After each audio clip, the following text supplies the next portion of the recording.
Hello guys, welcome back to my YouTube channel AKS study में। मैं कपिल आपको लेकर आया हूँ इलेक्ट्रिसिटी का पार्ट थर्ड, जिसमें हमने पहले प्रतिरोध पढ़ चुके हैं।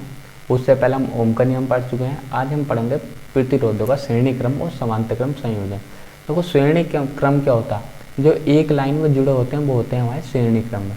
देखो, ये प्रतिरोध सब हमने एक लाइन में ही जोड़ रखे हैं, तो क्या होगा? श्रेणी क्रम होगा। मतलब किसी भी प्रतिरोध का सेकंड सिरा दूसरे प्रतिरोध के पहले सिरे से जुड़ा हुआ होता है, तो इस तरीके को संयोजन को क्या बोलते हैं? श्रेणी क्रम का संयोजन बोलते हैं। अब बात करते हैं प्रतिरोधों।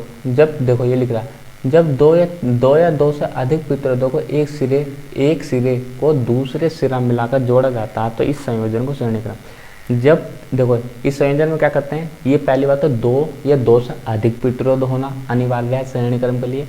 दूसरा पॉइंट इसका यह है कि पहले प्रतिरोध का दूसरा सिरा दूसरे प्रतिरोध के पहले सिरे से, मतलब कि दो प्रतिरोधों का एक सिरा एक जगह जुड़ा होना है, और दोनों जो सिरे बाकी दो सिरे जो होते हैं वो मेन लाइन से जोड़ देना।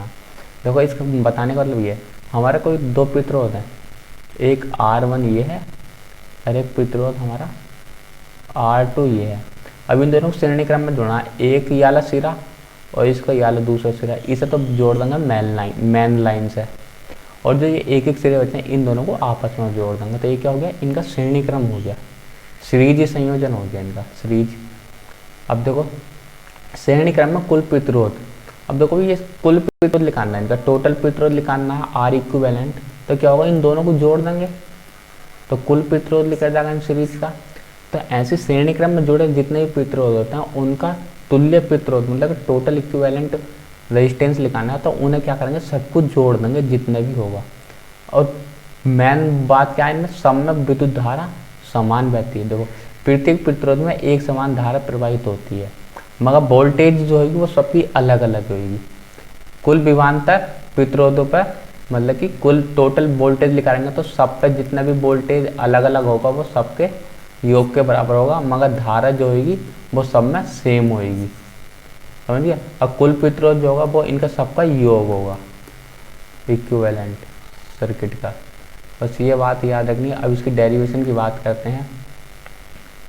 देखो हमारा क्या है? टोटल वोल्टेज कितना होता है किसी भी परिपथ में? कुल प्रतिरोध जो होगा V1 प्लस के V2 प्लस के V3, जितने सर्किट जुड़े हुए हैं इतने हमारे तीन प्रतिरोध जुड़े होते हैं। देखो चित्र में, तो इन तीनों पर अलग अलग वोल्टेज होगी, ये टोटल वोल्टेज के बराबर है। इसका वोल्टेज देखो, इसका वोल्टेज V1 होगा, इसका V2 होगा, इसका V3 होगा, तो टोटल कितना हो जाएगा हमारा? V के बराबर हो जाएगा।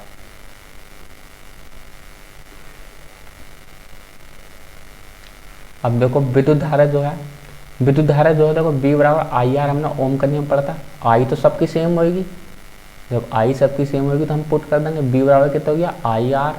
अब इसमें कितना होगा? I1 R1 plus I2 R2 plus I3 R3, और I बराबर क्या होगा? I1 बराबर होगा I2 बराबर होगा I3।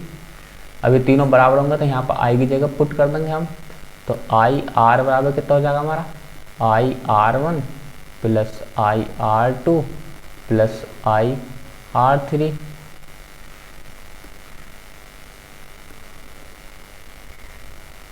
अब देखो यहाँ से सब में से I कॉमन हो गया, तो यहाँ बचा R1 plus R2 plus R3 बचा।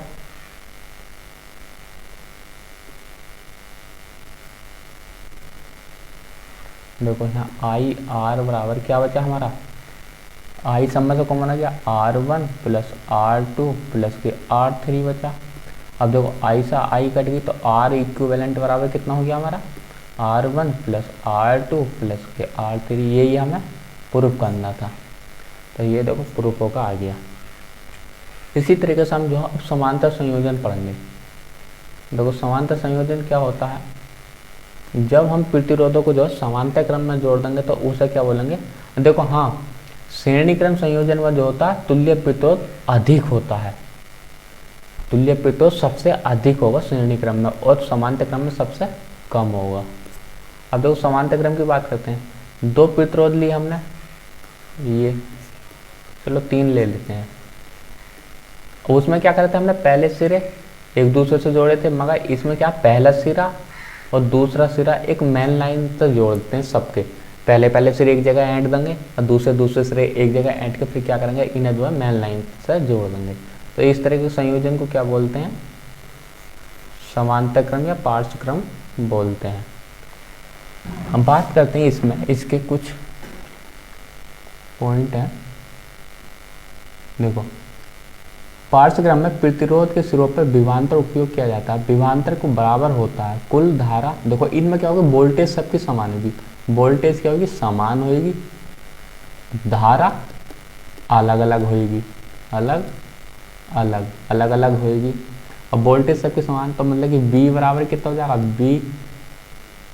V1 प्लस V2 प्लस के V3, मतलब ये सब V के बराबर ही होंगे, तो इसमें वोल्टेज समान हो जाएगी।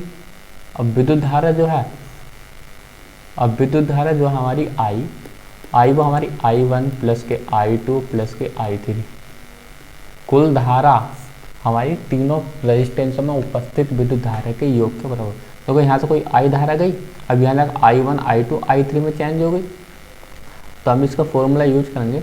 I बराबर कितना, I1 I2 I3। अब हम पता है I बराबर कितना होता है, V/R।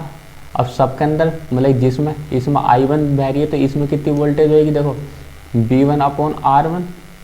ऐसी I बराबर कितना है, V2/R2, मतलब कि 2 का बात कर रहा है तो दूसरे रेजिस्टेंस की बात कर रही है। ऐसी I3 V3/R3।